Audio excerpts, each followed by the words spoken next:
Assalamualaikum warahmatullahi wabarakatuh. Halo teman-teman, kembali lagi di channel Teman Belajar. Nah, di video kali ini kita akan membahas materi lanjutan dari materi bahasa Inggris.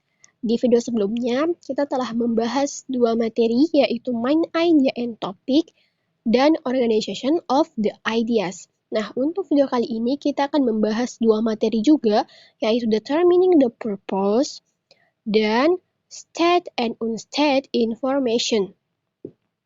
Oke, langsung saja kita ke materi yang pertama. Determining of Purpose. Apa sih arti Determining of Purpose? Determining of Purpose artinya ini penentuan tujuan. Jadi kita diminta untuk menentukan tujuan dari sebuah teks atau bacaan. Oke, apa tipe-tipe pertanyaannya atau typical question? Yang pertama, what is the purpose of the passage? Apa tujuan dari bacaan? The author's purpose in writing the text is, tujuan penulis dalam menulis teks itu adalah, the main point of this passage is to, inti bacaan dari teks tersebut adalah, why does the author mention the passage?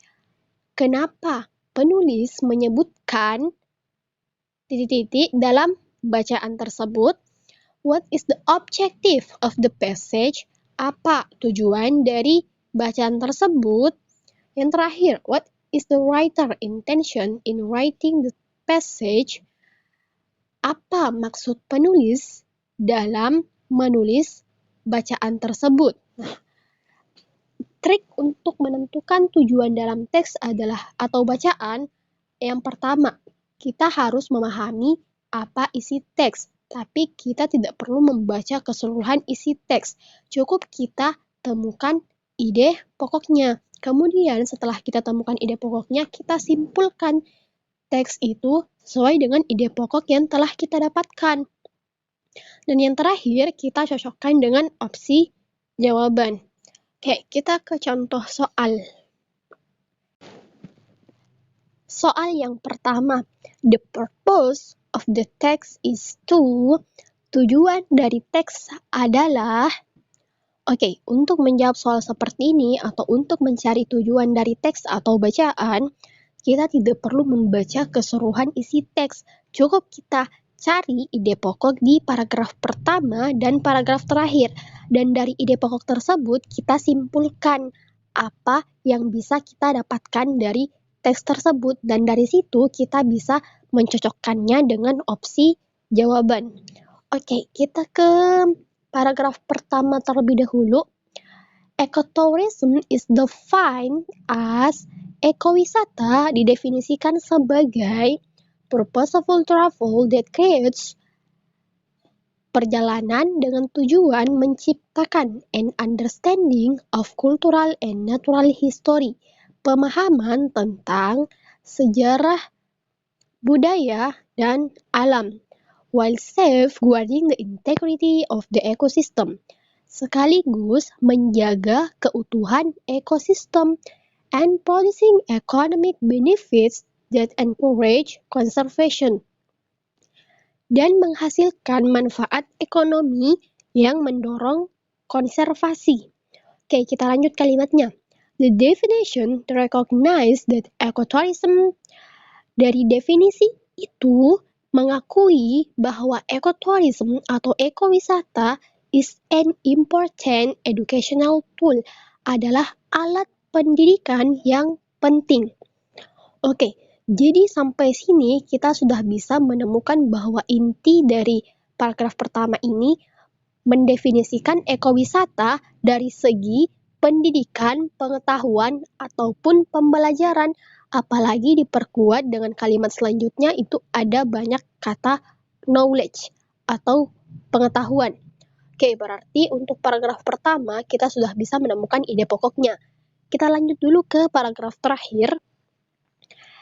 Paragraf terakhir kalimat pertama, its application can be examined in the context of a typical bla bla bla dan seterusnya. Kita perhatikan kata its application. ada kata pengaplikasian atau penerapan. Jadi, paragraf ini menjelaskan penerapan dari ekowisata. Di paragraf pertama tadi menjelaskan hanya sekedar dari teori pembelajaran. Nah, di teori pembelajaran diikuti dengan penerapan atau pengaplikasiannya. Jadi ada teori pembelajaran, ada penerapan. Apa penerapannya? Nah, ini nih, mengamati paus komersial selama 2,5 jam di kapal penumpang Pacific World Foundation. Jadi, intinya kita sudah bisa menyimpulkan bahwa tujuan dari teks ini menjelaskan definisi dari ekowisata dari segi teori pendidikan atau teori pembelajaran dan penerapan atau pengaplikasiannya. Jadi, opsi yang paling tepat adalah opsi yang E. Define ecotourism from theories of learning and their application. Mendefinisikan ekowisata dari teori pembelajaran dan pengaplikasiannya. Soal nomor 2. The purpose of the text is to. Tujuan dari teks adalah untuk. Oke, soalnya sama dengan soal sebelumnya terkait dengan tujuan dari sebuah teks. Oke, di sini hanya ada 2 paragraf, berarti dari 2 paragraf itu kita cari masing-masing inti permasalahan yang dibahas dalam teks. Nah, dari situ kita bisa menyimpulkan apa tujuan dari teks tersebut. Oke, kita ke paragraf pertama terlebih dahulu. Kita ke kalimat pertama. Population growth occurs because there are currently 3 birds for every dead. Population growth atau pertumbuhan populasi terjadi saat ini karena ada 3 kelahiran untuk setiap kematian. Jadi, nilai kelahiran dengan kematian itu nilainya 3:1, atau dengan kata lain, kelahiran lebih banyak daripada kematian. Nah, setelah kita baca kalimat pertama ini, kita belum bisa menentukan apa inti permasalahannya, karena kalimat pertama ini hanya sekedar kalimat pembuka atau kata pengantar dari sebuah teks. Tetapi yang pasti teks ini menjelaskan terkait dengan population growth atau pertumbuhan populasi. Jadi, kita cari kalimat terkait dengan population growth. Oke, kita cari dulu. Oke, ini nih. Population growth cause poverty. Pertumbuhan penduduk menyebabkan poverty, menyebabkan kemiskinan. Jadi, kita sudah bisa menentukan bahwa population growth itu memiliki dampak negatif. Salah satunya adalah kemiskinan. Jadi, kita tidak perlu baca keseluruhan, cukup kita cari kata kuncinya. Nah, karena di paragraf pertama ini kita sudah menentukan bahwa inti permasalahannya terkait dengan dampak negatif dari pertumbuhan penduduk, maka kita lanjut ke paragraf kedua. Kita baca paragraf kedua. Apakah paragraf kedua itu inti permasalahannya mendukung sesuai dengan apa yang kita dapatkan di paragraf pertama? Jika sesuai, artinya tujuannya akan berkaitan dengan hal itu. Oke, kita baca dulu paragraf kedua. Much of the growth is happening disproportionately in urban areas. Sebagian besar pertumbuhan terjadi secara tidak proporsional di daerah perkotaan. Kita lanjut. Cities are environmentally harmful because they import many resources for the people that live there. Kota berbahaya bagi lingkungannya karena mengimpor banyak sumber daya untuk orang-orang yang tinggal di sana. And they export their wastes. Dia mengekspor limbahnya. Jadi kalimat ini mendukung ide pokok atau inti permasalahan yang kita dapatkan di paragraf sebelumnya, yaitu terkait dengan dampak negatif dari pertumbuhan penduduk. Di paragraf pertama tadi, dampak negatifnya adalah kemiskinan.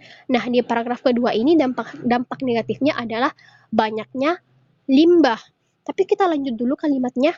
Apakah kalimat selanjutnya masih mendukung dengan ide pokok yang kita dapatkan? Oke, kita baca dulu. They also have an impact on the local and regional meteorology. Mereka juga memiliki dampak meteorologi di lokal dan regional and are center for dan merupakan pusat social problem, merupakan pusat permasalahan sosial such as crime seperti kejahatan, homelessness, tunawisma, and unemployment dan pengangguran.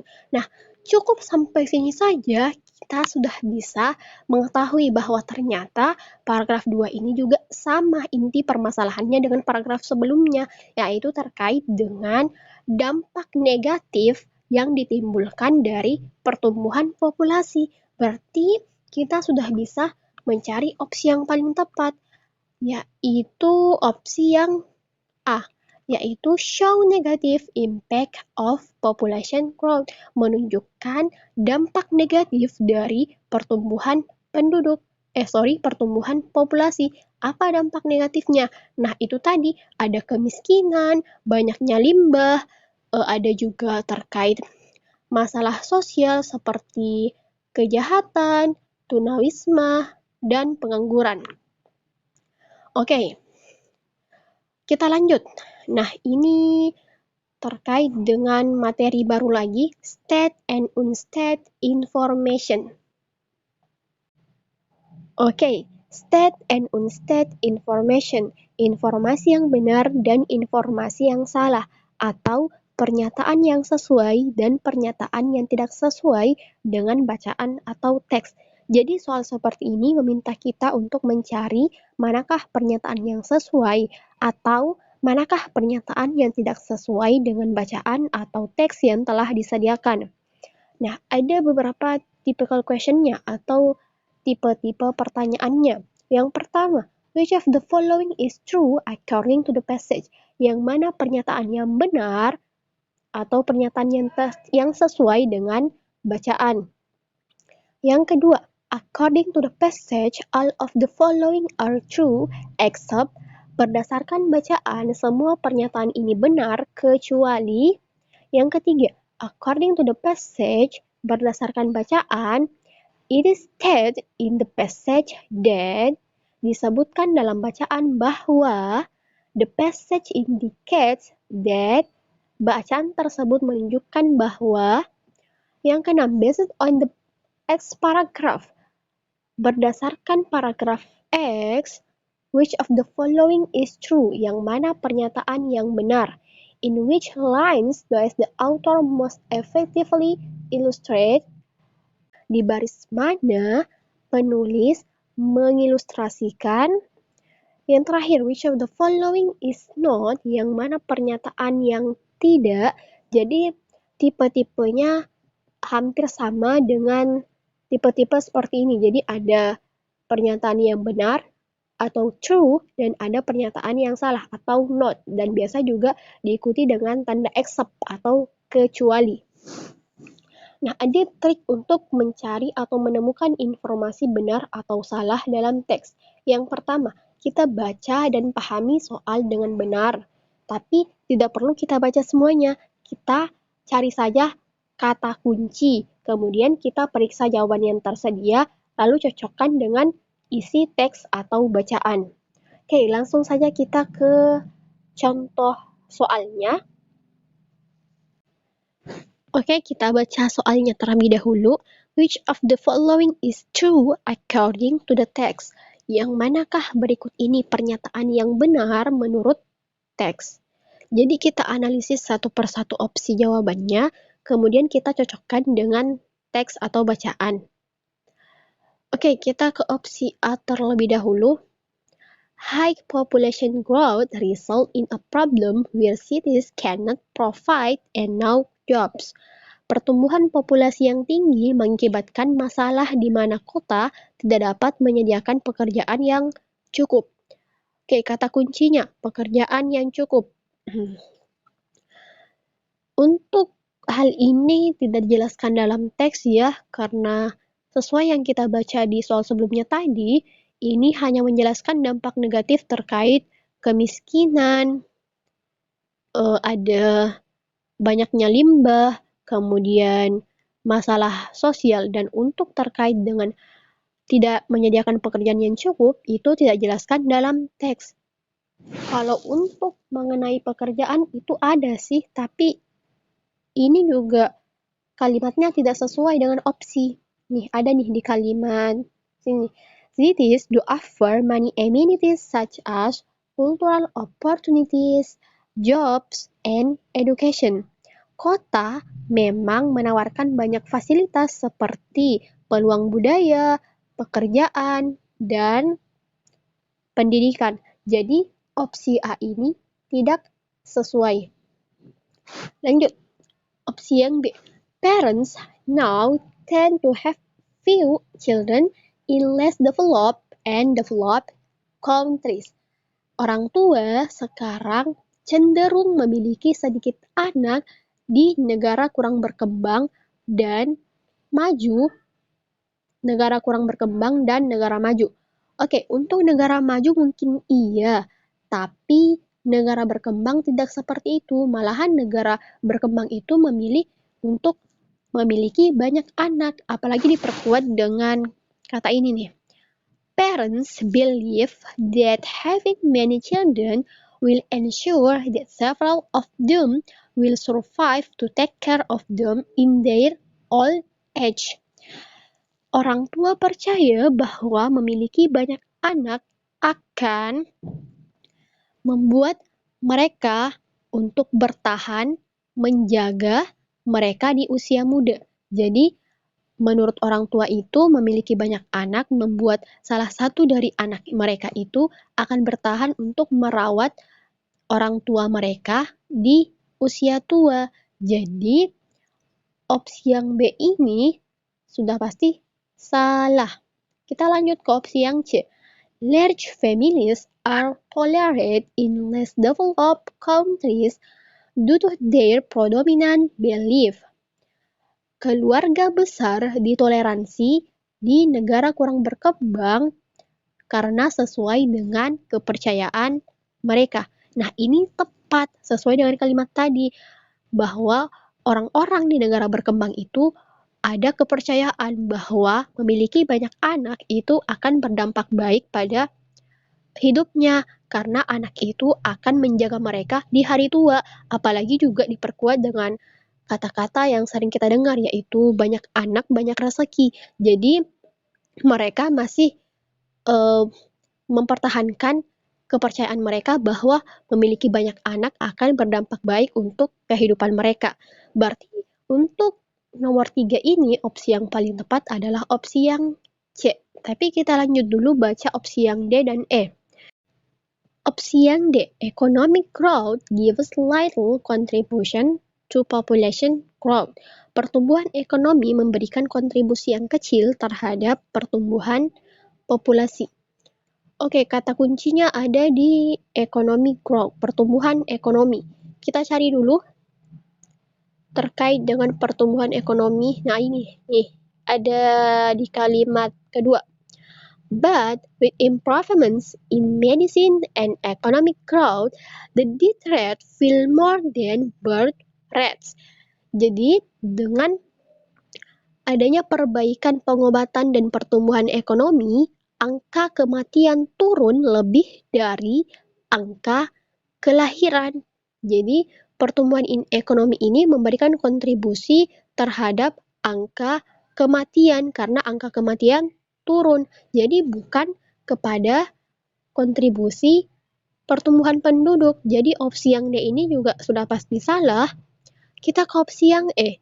In the past there were 3 births for every death in less developed countries. Di masa lalu, ada 3 kelahiran untuk setiap kematian di negara kurang berkembang. Oke, in the past, di masa lalu. Nah, sesuai yang kita baca tadi di soal sebelumnya, di kalimat pertama, ini nih. Population growth occur because there are 3 births for every death. Pertumbuhan populasi saat ini terjadi karena ada 3 kelahiran untuk setiap kematian. Jadi currently saat ini, bukan in the past, bukan di masa lalu. Jadi angka kelahiran dan angka kematian yang mana nilainya 3:1 itu ada di masa saat ini, bukan masa lalu. Karena di masa lalu itu, ini kita lanjut dulu kalimatnya. In the past, the current birth rates were only slightly higher than current death rates. Jadi, di masa lalu, angka kelahiran kasar itu hanya sedikit lebih tinggi daripada angka kematian kasar. Jadi opsi yang E ini salah karena angka kelahiran 3 kali angka kematian itu ada terjadi di masa sekarang, bukan masa lalu. Berarti untuk soal nomor 3, opsi yang paling tepat adalah opsi yang C, karena hanya opsi yang C, opsi yang benar atau yang sesuai dengan teks. Oke, soal nomor 4. The following will certainly occur of the rate of deforestation increasingly takes place in Kalimantan except. Berikut ini adalah hal-hal yang akan terjadi jika laju deforestasi atau penebangan hutan semakin meningkat di Kalimantan, kecuali. Ada kata kecuali, berarti kita diminta untuk mencari jawaban yang tidak sesuai atau jawaban yang salah dari teks. Oke, berarti kita analisis masing-masing opsi jawabannya. Kita ke opsi A terlebih dahulu. Landslide will take place more frequently. Tanah longsor akan semakin sering terjadi. Nah, ini dijelaskan di paragraf pertama. Situate on steep slopes, terletak di lereng yang curam, mountain and watershed forest, hutan pegunungan, dan daerah aliran sungai are especially important in ensuring water flow. Sangat penting untuk memastikan aliran air and inhibiting erosion dan menghambat erosi. Yet, during the 1980s, mountain formations suffered the highest deforestation rate of tropical forest. Namun, selama tahun 1980-an, formasi pegunungan mengalami laju peningkatan deforestasi tertinggi di tropical forest atau hutan tropis. Jadi kalimat ini menjelaskan bahwa hutan pegunungan dan daerah aliran sungai itu sangat penting untuk memastikan aliran air dan menghambat erosi. Tetapi selama tahun 1980-an, hutan pegunungan itu mengalami deforestasi atau penebangan hutan tertinggi di hutan tropis. Artinya, jika terjadi deforestasi, maka itu tidak bisa menghambat erosi. Jika erosi tidak dapat dihambat, maka tanah longsor akan semakin sering terjadi. Berarti opsi A ini tepat, tetapi bukan jawabannya, karena kita diminta untuk mencari jawaban yang salah atau jawaban yang tidak sesuai. Lanjut opsi yang B. The rate rainfall will decrease sharply. Terjadi penurunan curah hujan yang tajam. Nah, ini dijelaskan di paragraf kedua, kalimat kedua. Subsequently, there is a decline in rainfall. Selanjutnya, terjadi penurunan curah hujan, subjecting the area to drought, sehingga daerah tersebut mengalami kekeringan. Jadi, opsi yang B ini juga tepat karena akan terjadi penurunan curah hujan yang tajam. Saking tajamnya, daerah tersebut akan mengalami kekeringan. Berarti opsi yang B ini tepat, tetapi bukan jawabannya. Lanjut ke opsi yang C. Temperature will increase significantly. Suhu akan semakin meningkat secara signifikan. Oke, ini dijelaskan di paragraf kedua kalimat pertama. When the forests are cut down, ketika hutan ditebang, less moisture is evapotranspired into the atmosphere. lebih sedikit uap air yang dievapotranspirasikan ke atmosfer, resulting in the formation of fewer rain clouds, sehingga menyebabkan pembentukan awan hujan semakin sedikit. Dengan kata lain, suhu itu akan meningkat secara signifikan. Berarti opsi yang C juga tepat, tetapi bukan jawabannya. Kita ke opsi yang D. The biodiversity of the forest will end. Keragaman hayati hutan akan hilang. Nah, biodiversity. Nah, ini tidak ada dijelaskan dalam teks. Satu kalimat pun tidak ada menjelaskan terkait dengan keragaman hayati hutan yang hilang. Berarti kemungkinan opsi yang paling tepat adalah opsi yang D. Tapi kita simpan dulu, kita baca dulu opsi yang E. Water rationing will be tighter. Penjatahan air akan semakin ketat. Nah, water rationing ini ada dijelaskan di paragraf kedua kalimat terakhir. Kita baca dulu. Water rationing in 1998. Penjatahan air di tahun 1998, and for the first time, dan untuk pertama kalinya, the city had to import water, dan untuk pertama kalinya kota mengimpor air. Berarti opsi E ini juga tepat karena ada dijelaskan di teks. Berarti benar nih kalau opsi yang paling tepat adalah opsi yang D. Karena opsi yang D tidak ada satupun dijelaskan dalam teks. Oke, mungkin untuk video kali ini cukup sampai sini dulu. Sampai jumpa di materi dan pembahasan soal lainnya dan terima kasih.